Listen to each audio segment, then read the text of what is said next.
Thomas the tank engine was grumbling to the other engines. I spend my time pulling coaches about, ready for you to take out on journeys. The other engines laughed. Why can't I pull passenger trains too? You're too impatient, they said. You'd be sure to leave something behind. Rubbish, said Thomas. I'll show you. One night, he and Henry were alone.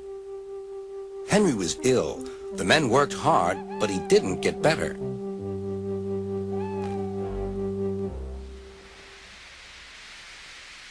He felt just as bad next morning. Henry usually pulled the first train, and Thomas had to get his coaches ready. If Henry is ill, he thought, perhaps I shall pull his train. Thomas ran to find the coaches. Come along, he fussed. There's plenty of time, they grumbled. Thomas took them to the platform and wanted to run round in front at once. But his driver wouldn't let him. Don't be impatient, Thomas. Thomas waited and waited. The people got in. The conductor and station master walked up and down. The porter banged the doors, and still Henry didn't come. Thomas got more and more excited. Sir Topham Hatt came to see what was the matter, and the conductor and station master told him about Henry. Find another engine, he ordered. There's only Thomas, they said. You'll have to do it then, Thomas. Be quick now. So Thomas ran round to the front and back down on the coaches, ready to start. Let's not be impatient, said his driver. We'll wait till everything is ready. But Thomas was too excited to listen.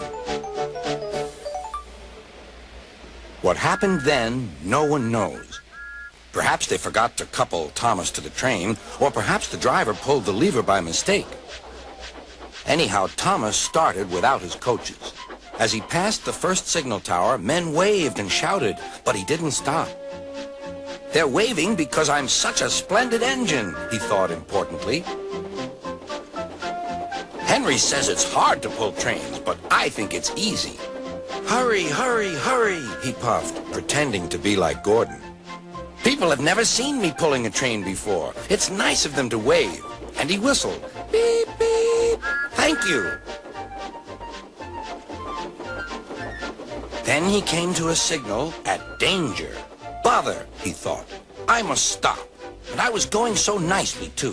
What a nuisance signals are. He blew an angry beep, beep on his whistle. The signalman ran up. Hello, Thomas, he said. What are you doing here? I'm pulling a train, said Thomas. Can't you see? Where are your coaches, then? Thomas looked back. Why, bless me, he said, if we haven't left them behind. Yes, said the signalman. You'd better go back quickly and fetch them. Poor Thomas was so sad he nearly cried. Cheer up, said his driver. Let's go back quickly and try again.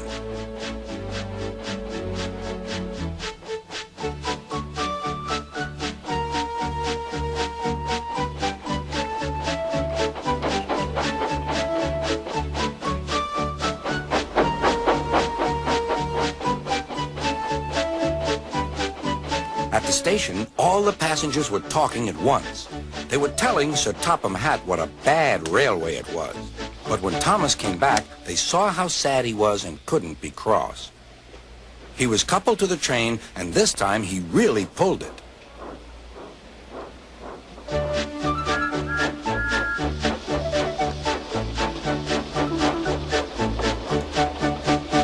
Afterwards, the other engines laughed at Thomas and said, Look, there's Thomas who wanted to pull a train, but forgot about the coaches.